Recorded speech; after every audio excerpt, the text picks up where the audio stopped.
João capítulo 20 será a nossa reflexão esta noite. Vamos ler até o versículo 18, pode ser. E no primeiro dia da semana, Maria Madalena foi ao sepulcro de madrugada, sendo ainda escuro, e viu a pedra tirada do sepulcro. Correu, pois, e foi a Simão Pedro e ao outro discípulo a quem Jesus amava, e disse-lhes: levaram o Senhor do sepulcro e não sabemos onde o puseram.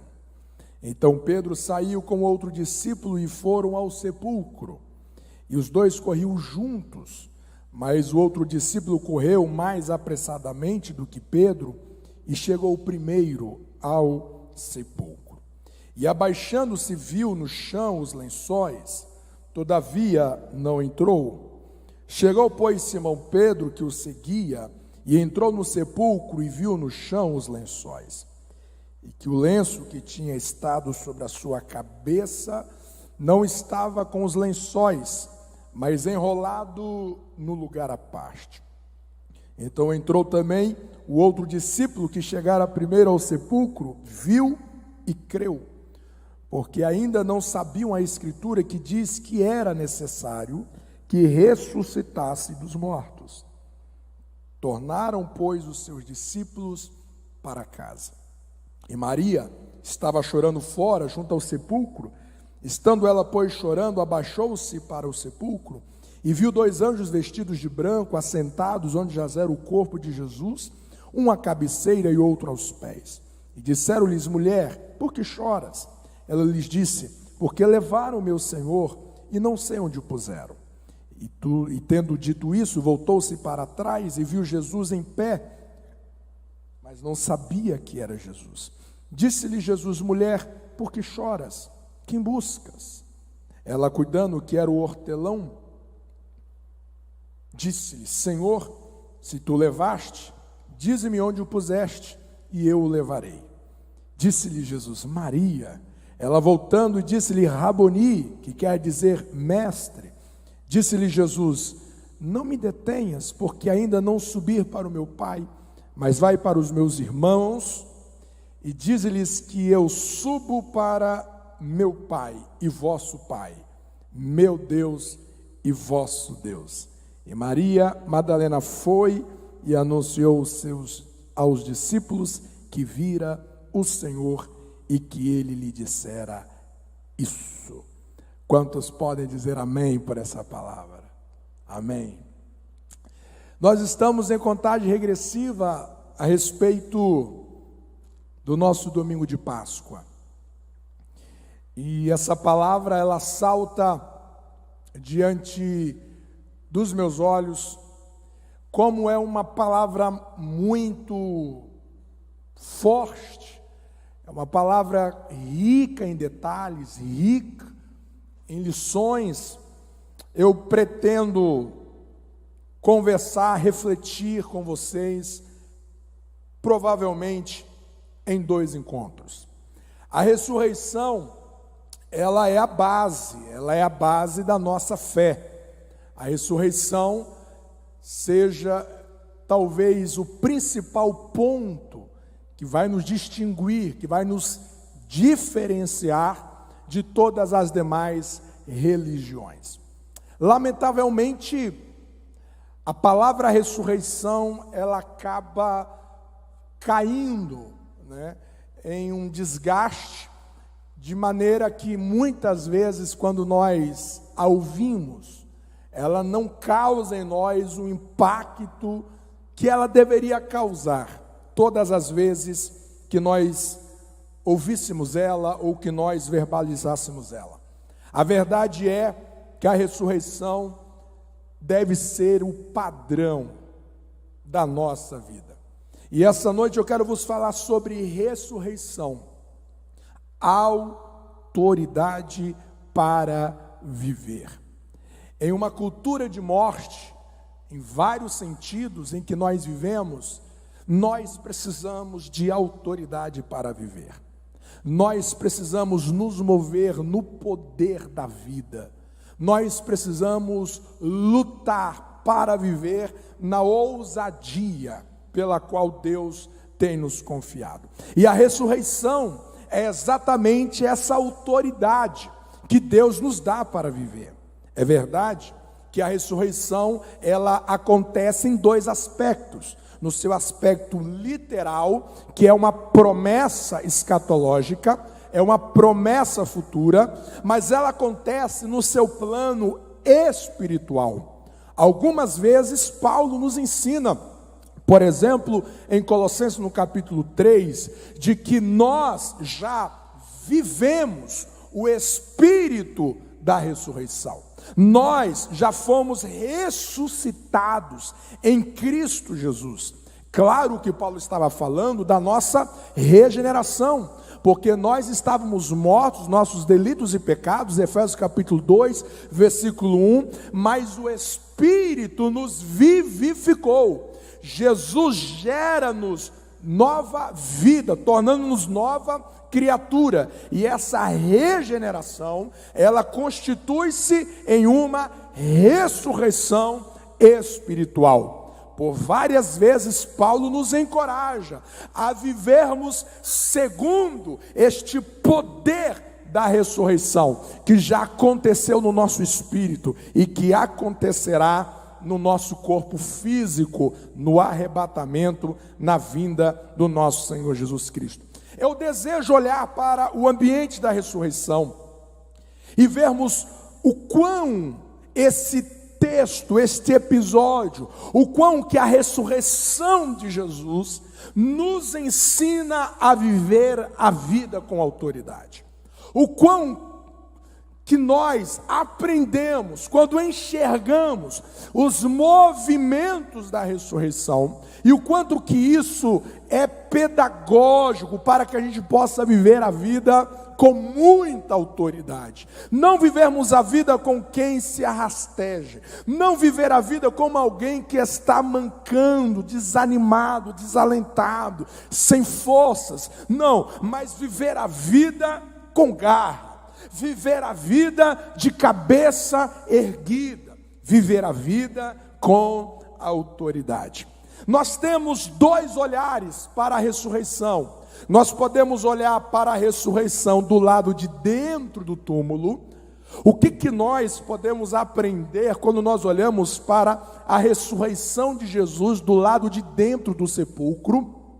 E nós temos pelo menos 6, 7, 8 lições extraordinárias para a nossa vida cristã. Mas eu desejo hoje olhar para a ressurreição a partir do olhar externo. O que aconteceu ao redor da ressurreição, ao redor do sepulcro, do lado de fora do túmulo? O que acontece aos arredores do sepulcro? E o que isso nos ensina a viver? O que isso nos encoraja a viver a vida com autoridade? O que nós podemos extrair desses acontecimentos ao redor do sepulcro em relação à ressurreição de Jesus, que pode nos ensinar a viver a vida com autoridade e com ousadia? Em primeiro lugar, olharmos ao redor do sepulcro, nós aprendemos de que inevitavelmente, em algum momento da sua vida, você viverá a incredulidade dos outros ao teu respeito. Inevitavelmente você será alvo de alguma incredulidade. Você percebe que ao longo do ministério de Jesus, muitas pessoas não creram nele, inclusive os seus irmãos, por parte de mãe, que nós podemos chamar de irmãos biológicos. Muitas pessoas ao trajeto de Jesus não acreditaram nele, não reconheceram o seu chamado, o seu ministério messiânico. Quando nós chegamos na manhã da ressurreição, você percebe de que ainda a incredulidade permaneceu no coração, inclusive, dos seus discípulos. Apesar de tudo que Jesus realizou ao longo do seu ministério, apesar do que Jesus ressuscitou dentre os mortos, mesmo assim, algumas incredulidades foram derramadas na direção de Jesus. Mas a grande lição que nós aprendemos aqui é que algumas incredulidades, elas são temporárias. Inevitavelmente, algumas pessoas vão te olhar em primeiro momento, vai olhar a maneira com que você veste, a simplicidade que você veste, ou você é alguém que se veste muito bem no conjunto, na combinação, e as pessoas olharão e vão emitir um julgamento totalmente irreal, totalmente ilusório ao teu respeito, ou alguém vai te julgar pela casa que você mora, vai te julgar pelo carro que você anda, vai julgar pelas suas limitações de grau de instrução, seja o que for, mas em algum momento da sua vida alguém vai olhar para você e vai fazer um julgamento ilícito. Alguém vai olhar para você e não vai acreditar de que você é alguém que tem chamada, que você é alguém que tem talento, que você é alguém verdadeiro, que você é alguém leal, que você é alguém fiel, que você é alguém dedicado. Em algum momento da vida as pessoas terão incredulidades temporárias ao nosso respeito. Eu poderia contar diversas experiências em que vivi, em que eu chegava nas igrejas para pregar, e as pessoas, eu não tinha carro, e as pessoas, ao me pegarem nas rodoviárias, elas me julgavam, elas me olhavam de cima para baixo. Quantas experiências terríveis que eu já vivi, de preconceito, porque as pessoas olham para nós e emitem a sua incredulidade, mas de repente, as pessoas vão convivendo com você. Talvez as pessoas vão te ouvindo, as pessoas vão participando um pouco mais da sua vida, e de repente essas incredulidades, elas vão dissipando. É lá no trabalho, você chega no trabalho e alguém olha para você desconfiado, você casa, você entra num relacionamento, a família dele, a família dela olha para você com muita desconfiança, mas à medida em que os passos são dados, à medida em que o tempo vai passando, as pessoas falam: nossa, como eu estava enganado em relação a ele, como eu estava enganado em relação a ela, nossa, como que ele é diferente. E quantas pessoas que talvez pedirão perdão a você: me perdoe, porque, olha, eu falei, eu achava que você era assim, mas depois que eu te conheci, como eu estava enganado, como eu estava enganada ao teu respeito. Existem incredulidades temporárias que alguém emite ao nosso respeito, mas ao olharmos para a ressurreição de Jesus, nós descobrimos que apesar de todo o bem que Jesus realizou, apesar de todas as evidências da ressurreição de Jesus, algumas incredulidades são irredutíveis. São irredutíveis. Percebe que a ressurreição de Jesus é incontestável, você tem várias teorias, a teoria do desmaio, você tem a teoria que roubou o corpo de Jesus, você tem a teoria do sósia, você tem algumas teorias que foram construídas ao longo da história para tentar abortar a verdade da ressurreição de Jesus, mas todas elas fracassaram, porque há muitas evidências suficientes para mostrar que de fato Jesus ressuscitou. Mas apesar da ressurreição de Jesus, mesmo com todas as evidências, alguém decidiu não crer. Alguém decidiu não acreditar. Alguém decidiu não enxergar e reconhecer essa verdade. Muitas pessoas decidiram não crer em Jesus, e não foi porque ele pecou, não foi porque ele falhou, não foi porque ele fracassou no caráter. As pessoas decidiram não acreditar, porque foi uma decisão do coração. Existem algumas pessoas que decidiram não gostar da gente, decidiram não nos amar.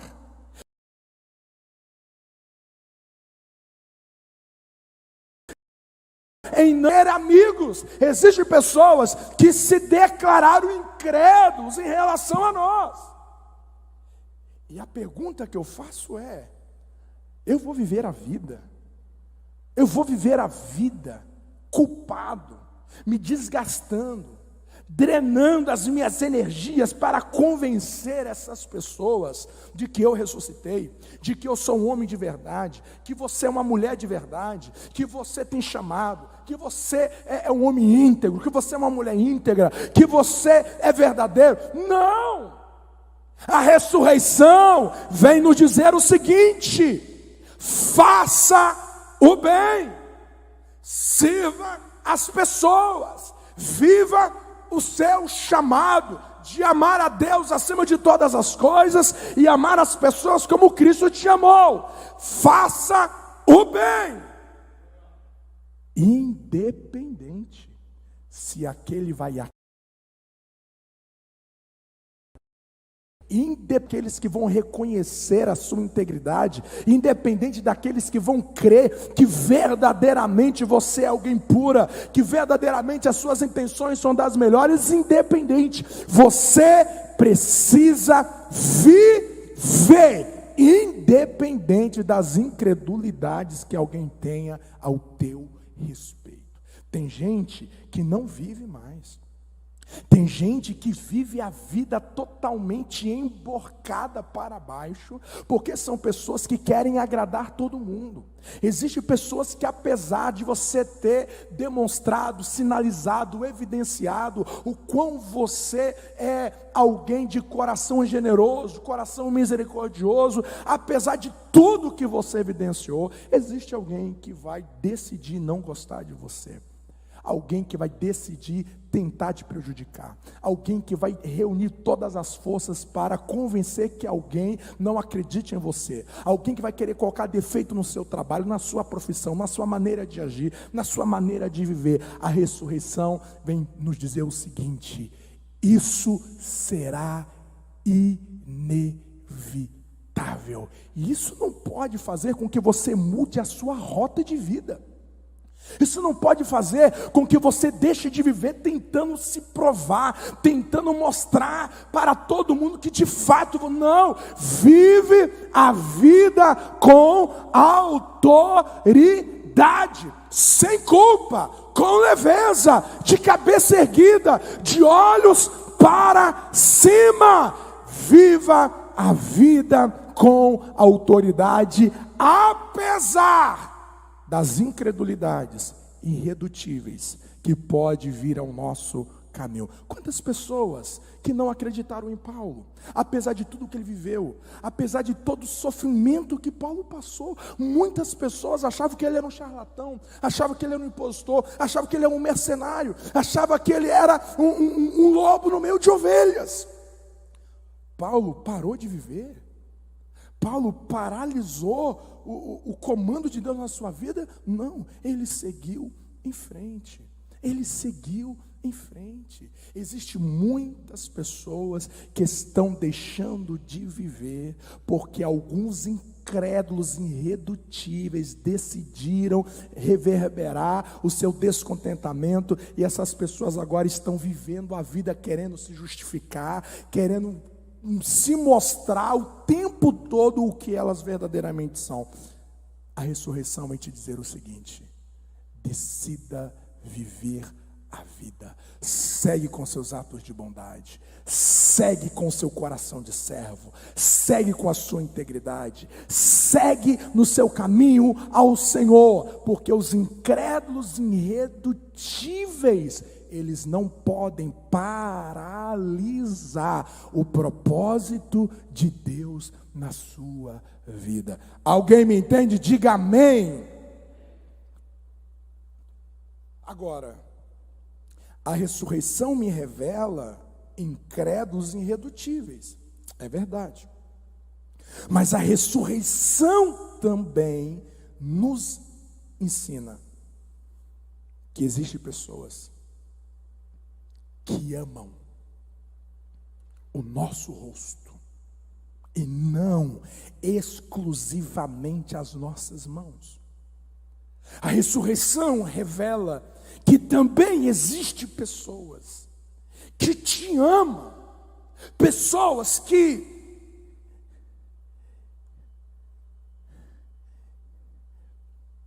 são fiéis a você, pessoas que te notam, pessoas que te celebram, pessoas que te honram, e não é por causa da sua posição, não é por causa do seu título, não é por causa do quanto que você pode ajudá-las, financeiramente, socialmente, emocionalmente. Existem pessoas que nos amam, não é por causa das nossas mãos, mas nos amam pelo que nós somos, que nos amam por aquilo que nós representamos na vida. É tão interessante porque o texto vai mostrar as mulheres, o texto de Mateus principalmente, vai mostrar as mulheres levantando de madrugada, com algumas especiarias, para completar o processo de embalsamamento do corpo de Jesus. Mas, gente, essas mulheres estão se esforçando, essas mulheres estão levando essas especiarias, essas mulheres estão levando essas honrarias, essas mulheres estão levando esses louvores para o Jesus morto. Percebe que na mente delas, em nenhum momento elas imaginavam que elas iriam encontrar um Jesus que poderia lhe recompensar por esse sacrifício matutino. Essas mulheres decidiram ir, não é porque Jesus iria curá-las, não é porque Jesus iria multiplicar pães, não é porque Jesus iria... Não, essas mulheres foram lá. Maria Madalena, ela está disposta a levar um Jesus morto. Ela está disposta a levar para a sua casa um Jesus que não faria nada, mas é a presença dele. Eu amava tanto ele, eu amava tanto a sua presença, o seu ser. Não era o quanto que ele poderia fazer, mas era a sua presença, era o seu coração. O meu encanto por ele era além do que ele podia fazer, era o que ele era. A ressurreição nos mostra que também existem pessoas que acreditam tanto na gente. Existem pessoas que nos amam de verdade. Existem pessoas que estão dispostas a fazerem grandes sacrifícios sem nenhuma pretensão. Elas estão dispostas a irem longe demais só pelo fato de nos abençoar, de nos querer bem. Não é motivações equivocadas, mas são amigos sinceros, são amigas sinceras. Gente, eu acredito, eu louvo tanto a Deus, porque no meu caminho Deus plantou algumas pessoas que deixaram isso muito claro na minha vida. Houve uma fase na minha itinerância em que eu congregava numa igreja de uma dupla de cantores. E essa dupla de cantores, eles viajavam o Brasil e o mundo. Eram compositores famosos, são compositores famosos. Então, a agenda deles eram agendas para todo o Brasil, os grandes eventos, eles cantavam. E quando eu mudei para Anápolis, Deus nos apresentou. E esses cantores, eles abraçaram a minha vida assim de uma maneira inacreditável. Quantos congressos que eles estavam agendados, congressos expressivos no Brasil, e eles ligavam e diziam: pastor, você já tem pregador? E o pastor disse: claro, nós já temos pregador. Ele disse: não, o senhor vai ter de desmarcar com esse pregador, porque o senhor precisa conhecer o nosso pregador. E eles conseguiam entrar na cabeça do pastor. E quantas vezes que eles falavam assim: pastor, é o seguinte, se ele não pregar bem, a gente vai pagar todas as despesas, não precisa pagar nem o nosso cachê. Aí você imagina a pressão que eu não ia pregar. E quantas vezes que eles faziam isso? Quantas vezes? Às vezes eu não tinha agenda, mas eles me levavam, porque vai que você consegue dar uma palavra, vamos que a gente consegue agendar você numa cidade vizinha. E muitas vezes não dava nada certo. Eu assistia o congresso, claro, todo mundo com a sua programação, e eu voltava para casa, e quando eles iam me despedir, cada um tirava da sua oferta pessoal, e dizia: vai comprar 1 quilo de carne, vai fazer a compra da semana. Isso durou anos. Pessoas que entraram no meu caminho, simplesmente dizendo assim: a gente ama, é o seu rosto, é a sua face, é a amizade, é o estar junto, é o coração, não é nada em troca. Gente, existem pessoas assim, existem pessoas leais, existem pessoas que se aproximam de nós, não é para tirar proveitos, essas pessoas estão esparramadas em algum lugar da nossa igreja, da nossa cidade. Às vezes eu fico preocupado quando alguém fala assim: porque eu não tenho ninguém de confiança. Aí a pergunta que eu faço para mim é: você não tem ninguém de confiança, mas alguém já te procurou também para te confidenciar algo? Não. Então você também não é de confiança para alguém. Mas será mesmo porque não tem? Ou porque nós não estamos percebendo essas pessoas? Pessoas que querem ofertar na nossa vida, pessoas que querem presentear a nossa vida, pessoas que nos amam de coração.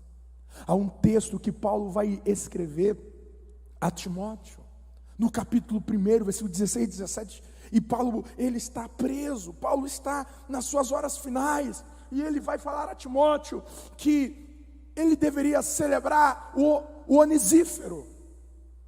Onesíforo é um nome não muito bom para colocar no filho, apesar que não conheci nunca um Onesíforo, é um nome meio diferente. Mas gente, Paulo fala assim: Timóteo, ele não se envergonhou das minhas prisões. Timóteo, o Onesíforo, ele recriou o meu coração. Quando você pega a palavra recriou, e você vai lá no termo do original, que significa ele refrescou o meu coração. A palavra que Paulo utiliza ali é de você estar em um extremo deserto, exausto, suado, a sua respiração está ofegante devido ao calor à sua volta.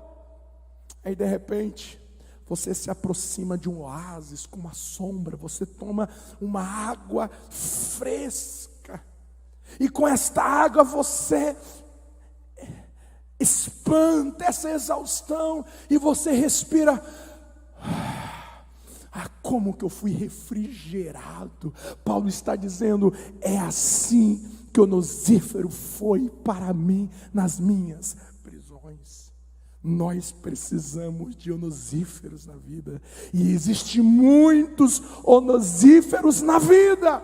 Existem pessoas que as suas palavras é para refrescar a alma, que as suas palavras é para refrigerar o coração, para ser um refrigério para o espírito. A ressurreição vem nos dizer: existem pessoas que se aproximam de nós com o coração puro. Existem pessoas na igreja que estão aqui com as suas melhores intenções. Existem pessoas maduras na igreja que estão aqui apenas para abençoar corações, estão aqui para orar, estão aqui para interceder. Eu acho uma covardia quando pessoas começam a taxar a igreja com adjetivos chulos, irreais. É verdade que no meio de toda essa conjuntura de pessoas hajam gente mal resolvidas, é claro que há. É claro que há. Existem pessoas que estão feridas e que ferem outras, claro que existe. Mas existem tantas pessoas que amam de verdade, que ajudam de verdade. São pessoas que as suas misericórdias, as suas compaixões são tão reais, são tão verdadeiras. E a ressurreição vem dizer: existe gente assim. Viva a vida com autoridade, porque a vida não é composta apenas de pessoas incrédulas. A vida não é composta apenas de pessoas ranzinzas, de pessoas mal amadas, de pessoas mal resolvidas, de pessoas falsas, de pessoas hipócritas, de pessoas vazias, de pessoas tóxicas. Não, viva a vida com autoridade, porque na vida existem pessoas leais, existem pessoas fiéis, existe companheirismo. Na vida existem pessoas que cumprem, que honram as suas alianças nos nossos relacionamentos. Quem crê nessa palavra, aplauda o nome do Senhor Jesus. Se eu não olhar assim, eu vou olhar para todo mundo desconfiado, não vou acreditar em ninguém. Se eu não olho para a ressurreição, eu acho que ninguém é digno de louvor, ninguém é digno de gratidão, que todos aqueles que chegam perto de mim estão querendo sacar algo de mim. Isso não é verdade. Isso não é verdade. Existem pessoas que os seus corações carregam especiarias de bondade para nos perfumar exatamente naqueles momentos que nós mais precisamos. A ressurreição vem nos dizer isso. Eu termino dizendo que a ressurreição, ela veio despertar em mim a fé.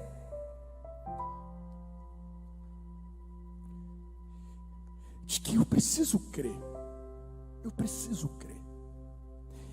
que o poder que opera em nós do lado de dentro,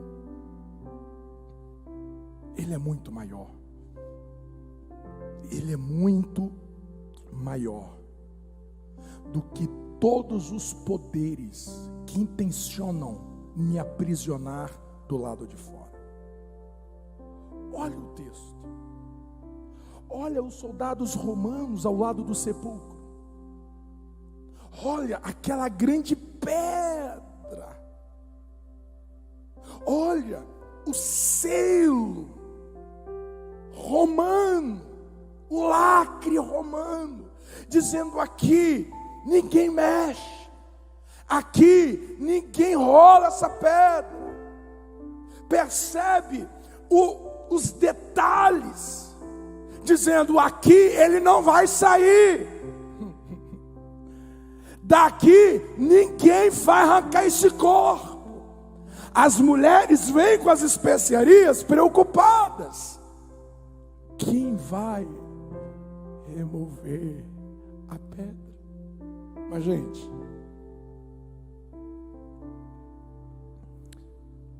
aqui comigo, o que está repetindo aqui na mente dessas mulheres é a mesma coisa que repetiu com Naamã. Quando ele recusa banhar no Rio Jordão, chegam os seus amigos e dizem assim: se te pedisse para fazer algo maior, você não faria? Claro que eu faria. Então não tem lógica. Você está disposto a crer no maior, você está disposto a crer no mais difícil, no impossível, você está disposto a sacrificar por algo muito maior, mas no que é pequeno você não está querendo crer, você não está querendo fazer. Gente, o que é mais difícil? O que é mais difícil? Ressuscitar mortos ou remover pedra? O que é mais difícil? Trazer, depois de 3 dias, trazer à vida quem está morto, ou remover pedras? Remover pedras é muito mais fácil. Ressuscitar dos mortos é o poder mais difícil a ser executado. Essas mulheres, elas estão preocupadas com o mais fácil. Essas mulheres, elas estão incomodadas por aquilo que é mais fácil. Ei, o mais difícil aqui, o mais difícil para todos nós é o perdão dos nossos pecados. É o perdão dos nossos pecados. A coisa mais difícil para Deus fazer ao nosso respeito. O Pai era enviar o seu Filho, encarnar, Ele morrer crucificado, e com o seu sangue, através do seu sangue, nós fôssemos resgatados da nossa vã maneira de viver. Gente, o que era mais difícil em toda a eternidade, Deus já fez. Ele disponibilizou perdão, Ele disponibilizou justificação. O que era mais difícil era que o nosso nome fosse escrito no livro da vida, através da graça do Senhor Jesus Cristo. A parte mais difícil nós cremos. A parte mais impossível para nós cremos. Agora, o que é a pedra diante de nós?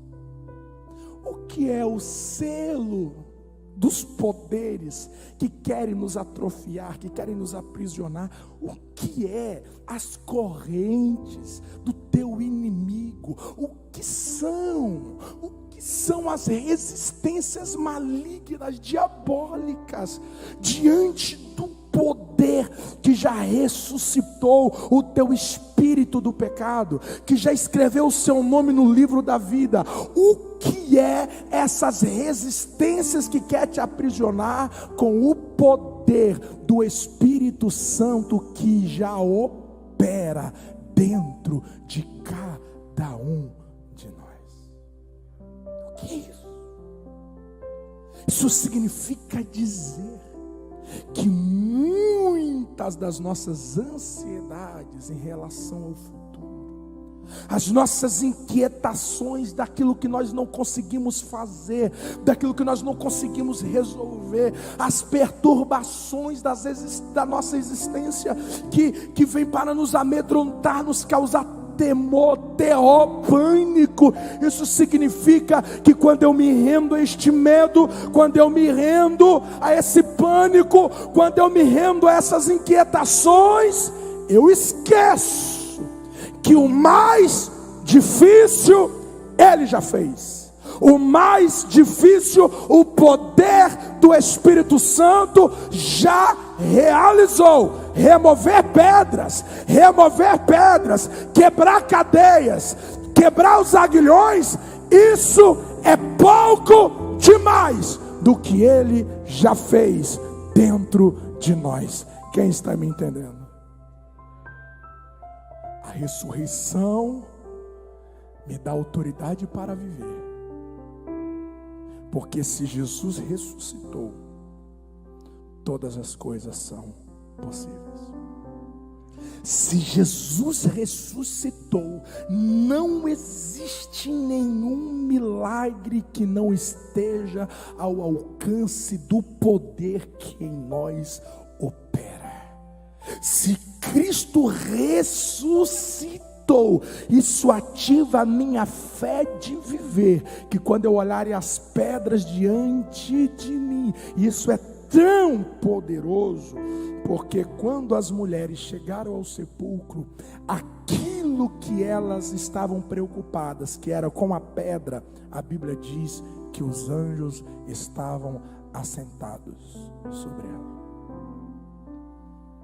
Deus estava dizendo assim: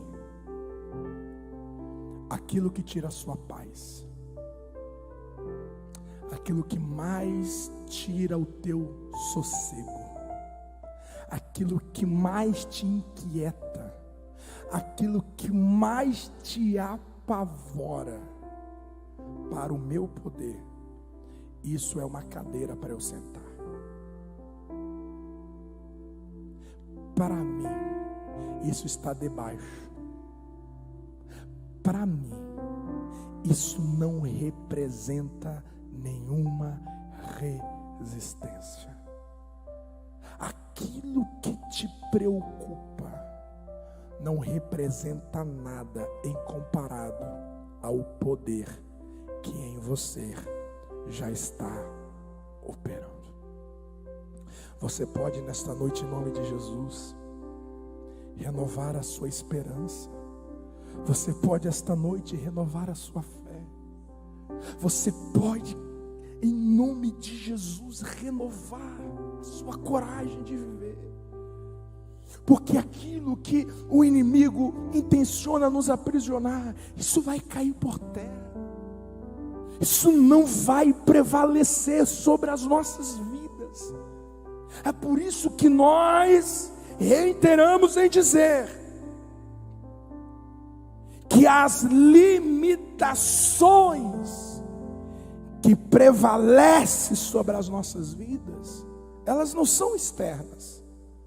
Eu não sou paralisado por aquilo que os outros fazem. Eu não sou neutralizado por aquilo que os meus inimigos operam contra mim. Se eu fui neutralizado, não foi por causa dos meus inimigos, porque senão eu entraria em choque com tudo que aconteceu na vida de Jesus. Senão eu entraria em choque com tudo aquilo que aconteceu na vida de Paulo. Senão eu entraria em choque com tudo aquilo que Deus tem na minha vida. De que para o meu fluir depende dos meus inimigos não interferirem no meu caminho. De que para Deus fazer na minha vida depende de que tudo esteja correto a partir das pessoas ao meu respeito. Isso não combina com Jesus. Isso não combina com a vida dos apóstolos. As resistências sempre haverá. Sempre, sempre, sempre, sempre. Mas o que me neutraliza é o que acontece aqui dentro, do lado de dentro, ao meu respeito. O que me paralisa é o quanto que eu me rendo, é o quanto que eu me desarmo, é o quanto que eu deixo de crer, é o quanto que eu negocio. Quando eu vou abrindo mão, eu vou abrindo concessões internas, isso vai me paralisando. Isso vai me paralisando. Então eu vou te falar uma coisa: o que te aprisiona nunca vai ser a pedra. O que vai te aprisionar nunca vai ser o selo. O que vai te aprisionar nunca vai ser os poderes. O que vai te aprisionar são as chaves que você vai encadear a si mesmo, com aquilo que você decidiu a crer, com aquilo que você decidiu a confiar, com aquilo que você decidiu, com aquilo que você tomou atitude em relação à vida. Porque o que aprisionou os discípulos, no versículo 11, não foi os inimigos, foram eles que encadearam a porta daquela casa, e eles estavam aprisionados com medo dos judeus, mas a chave não estava na mão dos inimigos, a chave estava no bolso deles. O que te aprisiona, não é o que os outros fazem. O que te aprisiona é como você se move aqui do lado de dentro, a partir do que Deus já fez, a partir do que Deus já realizou na sua vida. Meu amigo, se você manter a sua fé em Jesus, se você manter o seu coração do jeito de Deus, eles vão fechar com a pedra, eles vão colocar o selo, eles vão colocar as correntes, eles vão colocar os guilhões, eles vão colocar 16 soldados como fez com Pedro, eles vão contratar tudo possível que for possível para te parar, eles vão contratar. Mas o poder que em ti opera farão que com essas cordas, essas correntes sejam aquelas linhas de costura queimadas. Essas pedras fará como que fossem como papéis a ser rasgado por uma criança. Nada disso será capaz de parar. Deus pode enviar um terremoto para abrir as correntes, e se você estiver num ambiente como Paulo ficou preso, mas Deus vai te usar de uma tal maneira que aquelas grades não serão páreo para o propósito de Deus na sua vida, porque mesmo preso, Paulo frutificou muito mais através das suas cartas, através das suas epístolas. A prisão não foi páreo para o propósito de Deus na vida de Paulo. Você precisa crer que o mesmo poder da ressurreição em Cristo Jesus, como Paulo escreve em Efésios capítulo 1, é o mesmo poder que se move na sua vida. Então por que temer? Então por que achar que essa pedra não será removida? Então por que acreditar que o que os seus inimigos intentaram contra você prevalecerá? Então por que achar que o túmulo, de que essa prisão, essa circunstância, essa tribulação, essa luta será a última palavra ao teu respeito? Jesus está dizendo, a ressurreição veio gritar, viva com autoridade, porque o poder que opera dentro de você é muito maior do que a pedra, é muito maior do que o selo, é muito maior do que a prisão, é muito maior do que os aguilhões, é muito maior do que este vento, é muito maior do que a morte. Nada é maior do que o poder que já opera dentro de nós através do Espírito Santo.